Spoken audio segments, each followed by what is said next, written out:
Hello everybody, this is Fernando for the latest Mafia and Gangsters video. Well, for this video I wanted to go ahead and focus on someone that actually just passed away the other day or so. This was someone that was a very prominent figure there in the world of Las Vegas, and at least on my end, I almost had a chance actually to take a tour with him directly. This was actually almost would have been a one-on-one tour, almost like a private tour as well. But I wanted to go ahead and talk about him here just briefly with regards to his life, more directly talk about how close I came to it, not just with that tour, but also on a follow-up tour as well, and then showcase all the good information associated with that. But yes, indeed, I got this alert a couple of days back there on my Google News app, and I thought definitely I wanted to share it here within our Mafia and Gangsters video. And so you're looking at a picture of him now. He's almost again a household name there in Las Vegas, but his name was Frank Cullotta. So let's go ahead and let's talk about all the information associated with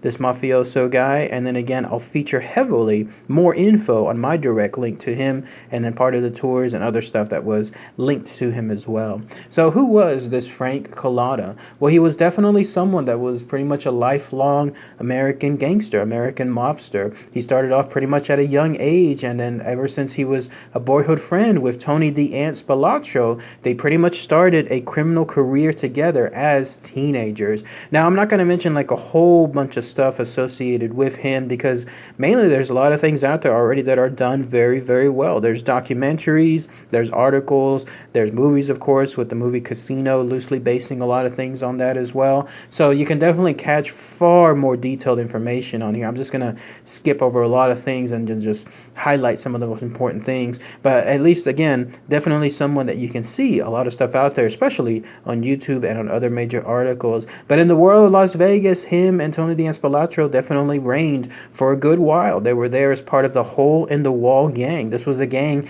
that committed many, many robberies. They're very high prominent robberies, many ones that actually baffled people that were there in the Las Vegas area because of how quickly it was done and how little trace was left as to the actual identities of the people. But at the same time, this guy Frank Cullotta, he not only was he a robber or a burglar, but he was also a killer. That's why I didn't want to necessarily make this like a rest in peace Frank Cullotta video, because for all intents and purposes, he was definitely a hardcore criminal. He was someone that killed not just some informants, but I think he killed other gangsters as well. And so this was someone that, again, even though he later became a government witness and then he was pardoned for a lot of things because of his government witness status, still he definitely did a lot of hardcore things as well. So at least with regards to Frank Cullotta, he was able to then become part of that aforementioned witness program. I was reading some info on that too. It turns out eventually afterward, it looks like Tony the Ant Spilatro may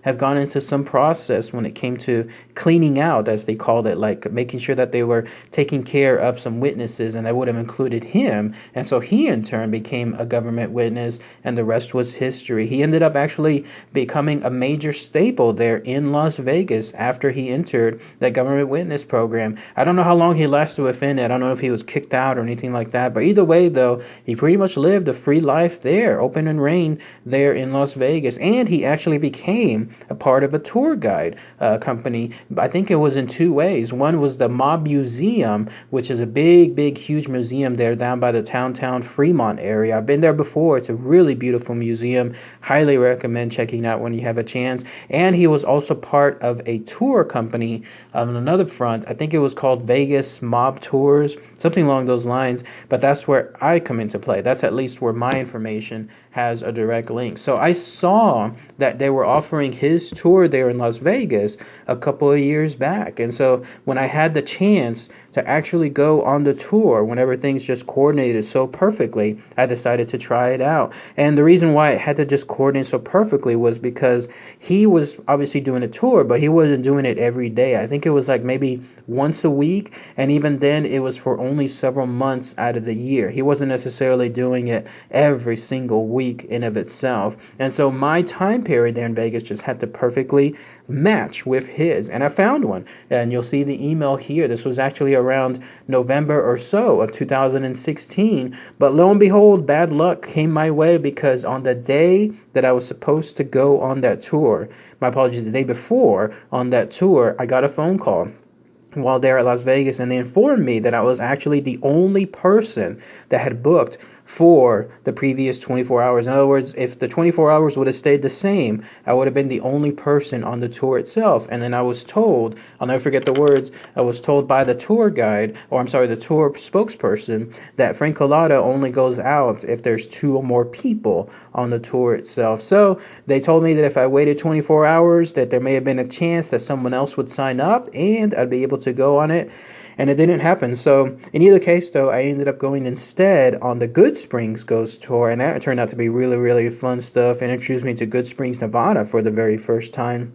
But it was definitely a missed opportunity when it came to it, because ever since then, when I tried to find another best coordinated time, never worked out. I was never able to go back and see a Frank Cullotta tour at the same time that I was there. So again, even though this guy was a convicted criminal, he was someone that was a murderer as well, I definitely still wanted to experience the tour, because you get to hear directly from someone who was in that world.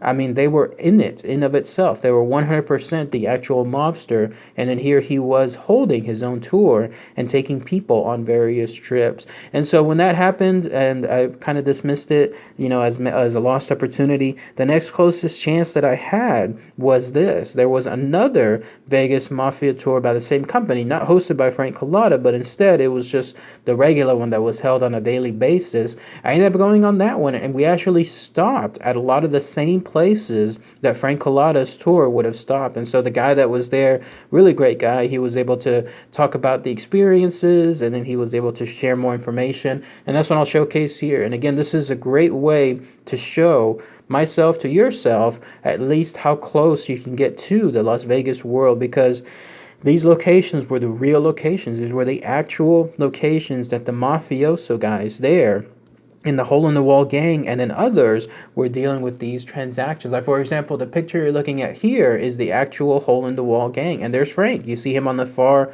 right-hand corner, and then there's Lurch as well, the big guy that's standing in the back. He's one that I've done another video on that's become very, very popular, and I'll include the link for that one below if you haven't had a chance to see it. But he was definitely part of that gang, and he was the most feared one, and even Frank said something along those lines that he didn't want to have this guy essentially go after him. So the tour took us to this part here, which looked like a jewelry store, and it turns out this was one of the locations, one of the actual locations that the hole-in-the-wall gang did some kind of theft by night, some kind of robbery right then and there, and then they were able to escape very, very quickly. And so if you wanted to see real life history, that's it. That's essentially it right there.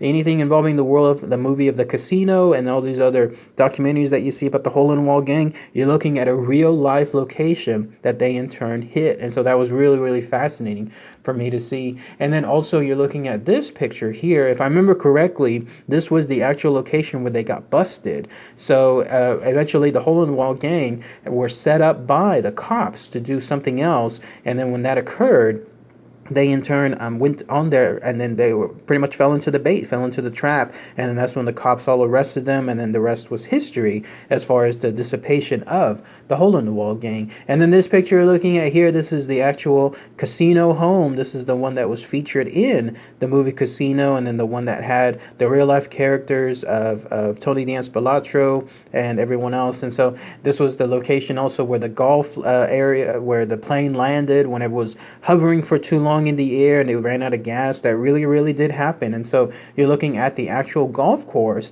where that occurred as well. I don't know if Frank's Cullotta was actually in that spot too, but either way though, it still kind of links to the hole-in-the-wall gang in of itself. And then this other picture that you're looking at here, this is a prominent spot too. Remember in the movie Casino where there was that attempted blow up essentially of Robert De Niro, and in the movie itself at the very, very beginning, that's the spot, that's the actual location where that occurred. In fact, the tour guide was mentioning that they actually captured many, many things correctly, like almost to the T. Like he really did have that spot underneath the car save his life, and then he also did have, so just a brief period where the thing exploded, but it was well after he escaped, and so there was at least that reprieve there. But that is the actual spot. So in any case, all these locations I was able to go visit and then vicariously hear the information, the real life information, as far as Frank Cullotta and the rest of the members there in the Hole in the Wall gang, and that all directly linked to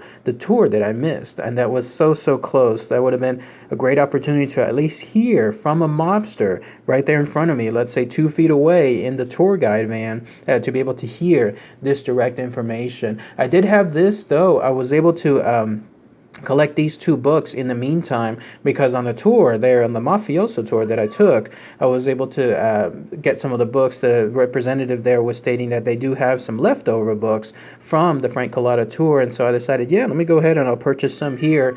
And then when that happened, then that's when I was able to at least get some. And then you'll see this picture here, and it showcases that it was signed by him as well. So I do have that, at least with regards to some kind of memento. So that was really neat on that part too. But otherwise, that's at least my direct link when it comes to the world of Frank Cullotta. He just passed away a couple of days ago. Definitely a lifelong member there in the Mafia, and he was someone there, again, very prominent in Las Vegas afterward. But if you have a chance, if you haven't seen any of those documentaries, they're definitely out there. Watch the movie Casino. You'll be seeing him. He actually plays a minor role, a cameo role within the film afterward, and then that way at least you'll be able to get more familiar with his work. But if anybody has any more info, maybe somebody that went on an actual tour there in Las Vegas with Frank Cullotta, let me know. There was one part too, that he became actually an internet star almost. He had a good set of series there on YouTube, a good set of videos that he made. I think it was like maybe 2 or 3 years in total,